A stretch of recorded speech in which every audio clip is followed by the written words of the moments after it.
امام الراغب الاصفہانی اپنی کتاب مفردات القرآن میں کہتے ہیں کہ توبہ کس کو کہتے ہیں، توبہ ہے کیا، اور توبہ کے اجزاء کیا ہیں، یا ارکان اس کے کیا ہیں، یا اس کی شروط کیا ہیں۔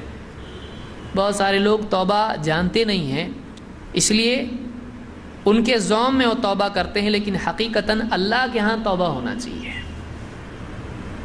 کبھی احساس ہو گیا ہاں ایسا میں نے کیا، گناہ کیا، فوراً گالوں پہ ہاتھ مار کے کہا کہ ہاں توبہ، تو یہ توبہ نہیں ہے۔ توبہ واقعی وہ ہے جو اللہ اور اس کے رسول نے توبہ بتائی۔ توبہ واقعی وہ ہے جو کتاب و سنت میں توبہ ہے۔ توبہ کیا کیا چیزیں ہیں تفصیل سے ہم دیکھیں گے، انہوں نے یہاں پر اختصاراً اس کو ذکر کیا۔ کہتے ہیں وَالتَّوْبَةُ فِي الشَّرْعِ، توبہ شریعت میں کیا ہے۔ یہاں پر انہوں نے 4 چیزیں بیان کی ہیں۔ نمبر 1 کہتے ہیں ترک الذنب لقبحہ، گناہ کی برائی کی وجہ سے گناہ کو چھوڑنا۔ گناہ کو چھوڑنا گناہ کی برائی کی وجہ سے، مجبوری کی وجہ سے چھوڑنا توبہ ہے؟ کسی مخلوق کے ڈر کی وجہ سے چھوڑنا توبہ ہے؟ ایک آدمی مثلا شراب پیتا ہے، آج نہیں پیا، چھوڑ دیا، کیوں؟ پیسے نہیں ہیں۔ جوا کھیلتا تھا بہت، لیکن اب جوا نہیں کھیلتا ہے، کیوں؟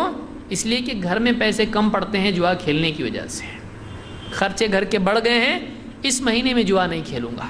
اس نے جوا چھوڑا، لیکن کیوں چھوڑا؟ گناہ ہے اس لیے نہیں، مجبوری ہے، کوئی اور پرابلم ہے۔ یہ توبہ ہے؟ یہ توبہ نہیں ہے، یہ ترک نہیں ہے۔ تو یہاں پر کہا کہ ترک الذنب، گناہ کو چھوڑنا، لیکن یہ چھوڑنا بھی کیا ہے؟ لقبحہ، گناہ کے برا ہونے کی وجہ سے، کہ وہ اس کو شرعاً برا مانے، شرعاً برا مانے اور ترک کرے۔ یہ نہیں کہ ایک آدمی اللہ معاف کرے میں حرام کھا رہا ہوں اور کھا رہا ہے۔ بہت سارے لوگ مثلا سگریٹ پی رہا ہے، کوئی آدمی شراب پی رہا ہے، حرام کھا رہا ہے، گناہ کر رہا ہے، اور اللہ معاف کرے لیکن کر رہا ہے، تو یہ کیسا معاف کرے؟ تو مذاق بنا رہا ہے دین کو، یعنی غلط کام کر رہا ہے تو اللہ معاف کرے بول کے کر رہا ہے، تو یہ توبہ نہیں ہے۔ تو نمبر 1 چیز کیا ہے توبہ میں؟ گناہ کا ترک ہونا چاہیے، چھوڑنا، یہ توبہ ہے۔ مثلا ایک آدمی ہے غلط گاڑی میں بیٹھا ہے اور بولا اللہ معاف کرے غلط گاڑی میں بیٹھ گیا۔ اب بتائیے وہ آدمی غلط چیز کر رہا ہے، غلط چیز کر رہا ہے، جب تک کہ اس کو چھوڑتا نہیں ہے وہ چیز غلط ہی رہے گی، صحیح نہیں ہونے والی ہے، اس کا نقصان ہی ہے۔ تو رجوع ہونا چاہیے، ترک الذنب۔ غلط گاڑی میں بیٹھا، اتر کے صحیح گاڑی میں بیٹھنا چاہیے، تبھی وہ صحیح منزل پہ پہنچے گا، ورنہ وہ چاہے کتنی بھی ندامت ہو غلط منزل پہ پہنچے گا۔ نمبر 1 ترک الذنب لقبحہ۔ نمبر 2 والندم علی ما فرط منہ، کہ جو اس سے تفریط ہوئی ہے، جو نقصان اس نے کیا ہے اپنی آخرت کا، اپنی دینداری کا، نافرمانی کی وجہ سے، اس پر ندامت ہونا چاہیے۔ ندامت کس کو کہتے ہیں؟ پچھتاوا ہونا چاہیے، شرمندگی ہونا چاہیے۔ ایک آدمی مطلب جو اس نے غلط کام کیا ہے اس کی برائی کا احساس اس کو ہونا چاہیے۔ جب تک کہ ندامت نہیں ہوتی ہے واقعی توبہ کی لذت آدمی کو نہیں ملتی ہے، واقعی آدمی کے گناہ کی صفائی نہیں ہوتی۔ دیکھیں ایک مرتبہ کی توبہ اگلے گناہ کے لیے رکاوٹ تبھی بنتی ہے جب واقعی آدمی کے اندر ندامت ہو، اور آدمی کو احساس ہی نہیں، جان دے چھوڑ دیں گے، نیکسٹ ٹائم نہیں کریں گے، یہ توبہ نہیں ہے۔ ندامت اس میں ہونا چاہیے، اس کو برا لگے میں نے غلط کیا، کیوں؟ اللہ کا حکم تھا توڑا میں نے، اللہ کا حکم تھا میں نے توڑا۔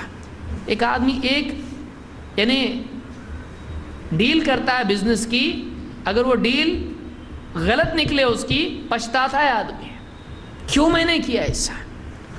کسی دھوکے باز کے ساتھ ڈیل کیا یا غلط بزنس میں پیسہ لگایا، آدمی کو پچھتاتا ہے میں نے غلط کیا، وہ اپنے کیے پر پچھتاتا ہے۔ یہ پچھتانا واقعی ضروری ہے، جب دنیا کے معاملے میں ہے تو آخرت کے معاملے میں کتنا ہونا چاہیے۔ جب اپنے حق میں ہے تو اللہ تعالیٰ کے حق میں اگر کوئی غلطی ہوئی ہے تو کتنا بڑا آدمی کو پچھتاوا ہونا چاہیے۔ تو کہتے ہیں وَالنَّدْمُ عَلَى مَا فَرَطَ مِنْهُ۔ نمبر 3 وَالْعَزِيمَةُ عَلَى تَرْكِ الْمُعَاوَدَةِ۔ تیسرا، اس گناہ کو دوبارہ نہ کرنے کا پختہ ارادہ آدمی کا ہونا چاہیے، پکا ارادہ کرے آئندہ نہیں کروں گا، یہ اور بات ہے آگے ہوگا وہ گناہ نہیں ہوگا، یہ بات کی بات ہے۔ اب تیرا حال کیا ہے؟ جب تو اللہ سے توبہ کر رہا ہے اس وقت میں دل میں ہونا چاہیے نہیں کروں گا، پختہ ارادہ ہونا چاہیے، کل کیا ہوگا کل کی بات ہے، لیکن آج اس وقت میں پکا ارادہ کر رہا ہوں میں گناہ نہیں کروں گا۔ کیونکہ آدمی کا آخری تجزیہ اس کی اپنی سوچ ہے۔ آدمی کا فائنل انالیسس کیا ہے؟ اس کا اپنا وجود کیا ہے؟ اس کی سوچ ہے۔ اس کی جزا و سزا اس کی سوچ پر ہے، اس کے ارادے پر ہے۔